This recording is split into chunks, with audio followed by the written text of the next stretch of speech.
कई लोग तो बहुत देर देर तक कपालभाति करते हैं, एक एक घंटा करते हैं, लेकिन आप कम करने के लिए बोलते हैं, तो ऐसा क्यों? और यदि कम करना है तो कितनी देर करना है, कृपया इसको स्पष्ट करें। आज का वीडियो इसी पर होने वाला है कि मैं प्रामाणिक तथ्यों के साथ आपको बताऊंगा कि कपालभाति कम क्यों करें और कम करें तो कितनी देर करें। स्वामी स्वात्माराम कृत यह हठ प्रदीपिका बहुत महत्वपूर्ण ग्रंथ है, 13वीं 14वीं शताब्दी का ग्रंथ है। महर्षि घेरण्य द्वारा रचित यह घेरण्य संहिता हठ योग में यह भी बहुत महत्वपूर्ण ग्रंथ है। ये दोनों ग्रंथ बहुत महत्वपूर्ण माने जाते हैं।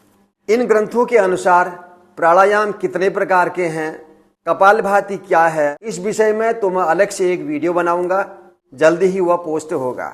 लेकिन कपालभाति कितनी देर करना चाहिए, इस विषय पर मैं आज संदर्भ लूंगा बिहार योग विद्यालय मुंगेर, योग के क्षेत्र में बहुत प्रतिष्ठित संस्था है, स्वामी सत्यानंद सरस्वती के द्वारा रचित यह ग्रंथ आसन प्राणायाम मुद्रा बंध इसका नाम है, विश्व प्रसिद्ध ग्रंथ है। इस ग्रंथ के अनुसार कपालभाति कितनी देर करना चाहिए, इस विषय पर मैं प्रकाश डालूंगा। जैसे कि हठ योग के ग्रंथों में कहा गया है, कपालभाति एक शुद्धि की क्रिया है। षटकर्म की जो 6 क्रियाएं हैं, धौतिर बस्ती तथा नेति त्राटकम नौलिकम तथा कपालभातिश्च एतानि षटकर्माणि समाचरेत, इनमें जो अंतिम कर्म है वो कपालभाति है। अब इस विषय को मैं बाद में अलग से लूंगा कि कपालभाति कितने प्रकार की होती है, कैसे कैसे उन क्रियाओं को किया जाता है, क्या क्या उसकी विधियां सावधानियां और क्या उसके लाभ होते हैं। लेकिन आज मैं ये बताना चाह रहा हूं, कपालभाति को जब हम प्राणायाम के रूप में करते हैं, उसको हम कम क्यों करें। हम श्वासें जितनी कम लेंगे, जितनी धीरे धीरे लेंगे, उतना जीवन लंबा होता है। क्योंकि आप देखते हैं ऐसे जीव जंतु जो श्वासें कम लेते हैं उनका जीवन लंबा होता है। तो सामान्यतया 1 मिनट में 15-16 श्वासें लेते हैं, लेकिन इन श्वासों की संख्या को यदि हम कम कर देते हैं, मतलब धीमी लंबी श्वासें लेते हैं, तो वह शरीर के प्रत्येक सिस्टम के लिए, हर कोशिका के लिए लाभकारी होता है। ऐसा करने से व्यक्ति दीर्घजीवी होता है, जीवन लंबा होता है। तो यह सिद्ध हो गया, जितनी अधिक श्वासें लेंगे उतना जीवन छोटा, जितनी कम श्वासें लेंगे उतना जीवन लंबा। तो यदि इस दृष्टि से हम देखें तो कपालभाति में श्वासें जल्दी जल्दी चलती हैं, तेजी से चलती हैं। तो इससे स्पष्ट होता है यदि अधिक लंबा करेंगे, श्वासें छोटी छोटी होंगी, तो उसका प्रतिकूल प्रभाव हमारे शरीर के एक एक कोशिका में पड़ेगा।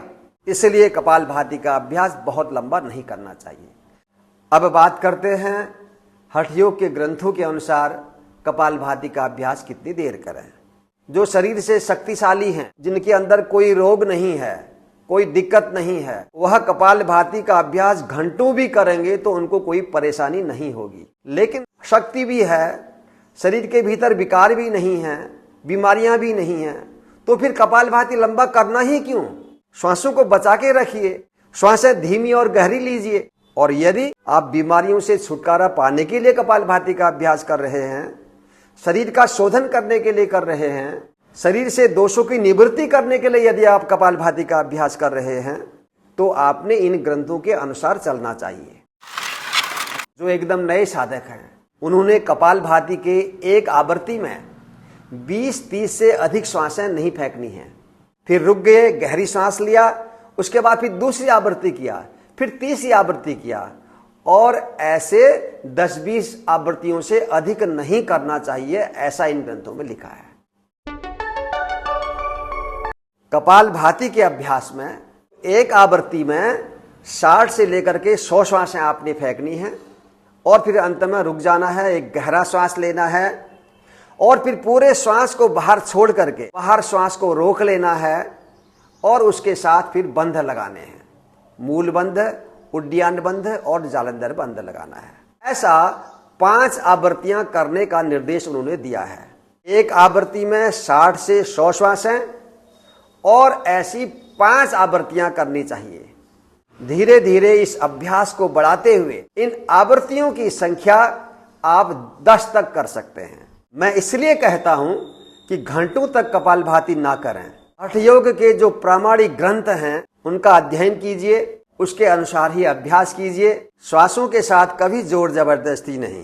जोर जबरदस्ती करने से, शक्ति का अतिक्रमण करने से, नियमों का उल्लंघन करने से लाभ होने के स्थान पर आपको बहुत नुकसान हो सकता है।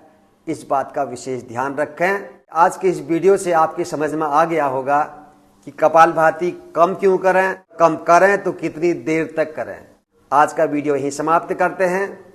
फिर से मिलूंगा आपको एक और महत्वपूर्ण वीडियो के साथ।